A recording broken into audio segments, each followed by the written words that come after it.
What's up guys, it's Zach here from Metalhead Mutt Homebrew. This is going to be a very quick video on how to complete a forced diacetyl test. So before we get too far, what is diacetyl? So without going too far into it, diacetyl is a compound that's produced naturally during fermentation.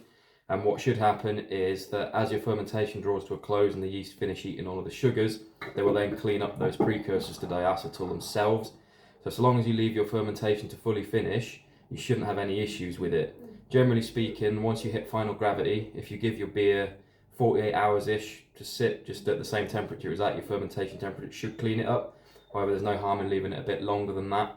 If you've got a digital hydrometer like me, I use the wrapped pill, I can see when my beer's at final gravity, and then I can just leave it. So this beer I've got here has been sitting for about 4 or 5 days at final gravity, so I'm pretty confident there'll be no diacetyl in this beer. Apologies about the noise in the background, that's my little boy. So generally speaking, for most sort of home brewers, the main cause of getting diacetyl in the beer is packaging too early. So they've not let that fermentation fully finish and ride out. There are other ways, such as hop creep, which I found out the hard way recently, that when you heavily dry hop a beer, it can actually kickstart another mini fermentation. You then package your beer thinking there's no diacetyl, and then all of a sudden, bang, you've got diacetyl in the beer, so just be careful of that. But this test we're going to do today is a really easy way to check that there's not going to be no precursors of diacetyl in your beer, so you shouldn't have any issues. Essentially all we need is a couple of bits and bobs. Need a little sample jar. I just use a little jam jar. I've got my hydrometer sample. I like to sort of kill two birds with one stone, so I'll take my final gravity sample, which I'll then split in half for this. What I'll do is split this sample in half, roughly. It doesn't have to be exact. Seal that one back up, and then behind me is a pan of water which I've heated up to around about 65 degrees. Bang on 65, that was lucky.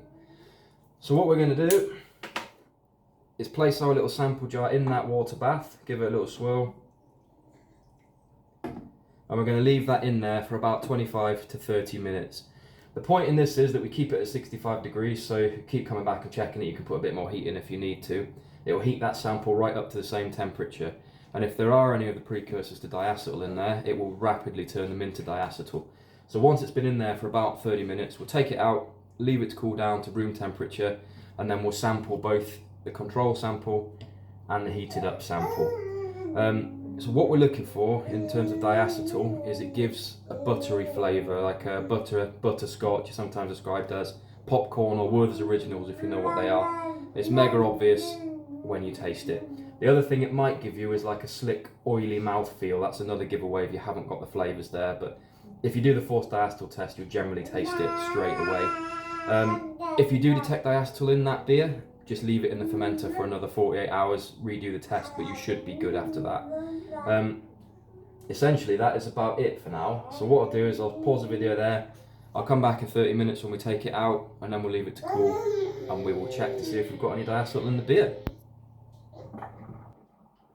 Right, so that is the 30 minutes up.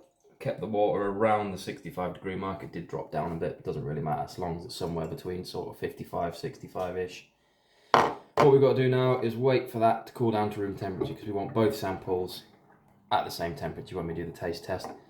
While that's cooling down, I thought I'd very quickly mention fermentation times, because I see a lot of people online, etc., saying that you have to leave a beer 2 weeks in the fermenter, otherwise you're doing it wrong and everything's going to go wrong and the world's going to fall apart.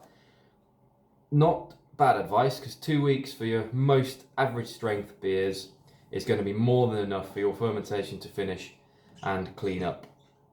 So if you haven't got, for example, a digital hydrometer, something like that, where you can see readings digitally without taking samples, then it's not a bad idea, because that means you don't have to keep taking your 100 ml samples over and over again and wasting your beer.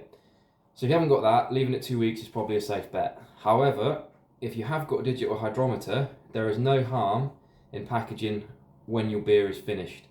So I've turned beers around in 7 days, grain to glass. With that digital hydrometer, I can see when I've reached final gravity, then I can monitor it and leave it the extra 2 or 3 days to clean up after itself, and then combine it with this forced diacetyl test. When that fermentation's done, it's done and I can package it. Once your yeast has eaten all of the sugars and then cleaned up the diacetyl, it's not going to ferment any further, or it shouldn't do unless something's gone really wrong. So you're safe to package then. So it's well worth adding this forced diacetyl test in to your sort of general routine, because it might mean that you can shave a few days off your fermentation and get your beer packaged a little bit earlier. Again though, if you haven't got those tools, 2 weeks is a safe bet, and it's not going to hurt to leave your beer even longer than that, 3 weeks up to a month, if not longer. And also bear in mind that higher gravity beers are going to need longer to ferment. But yeah, other than that, we'll just wait for this to cool down and we'll go through the taste test, and that'll be it. Right, so both of these samples are now down room temperature, about 20-21 degrees here. So before we start tasting, it's worth saying that we've obviously heated this sample up quite significantly for a while, which does change the flavour of the beer. So these two samples will taste quite different, or a little bit different. Don't need to worry about that unless we taste the diacetyl flavour. So all we need to concern ourselves with is that butterscotch, popcorn, Werther's originally flavour. If we taste that, we failed the test. If we don't, the test is passed, even if it tastes slightly different to your control sample. So we'll start with the control.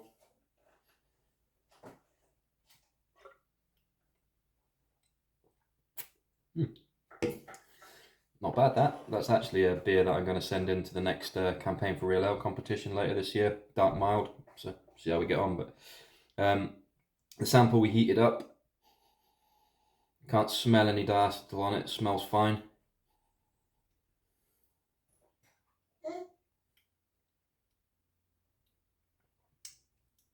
So again, that tastes slightly different because it's been heated up.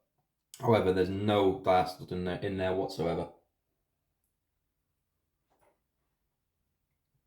So I'm satisfied that beer is now ready for me to cold crash. That's what I'll do in a minute. Cold crash that, get it ready for packaging. So that is how you perform a forced diacetyl test.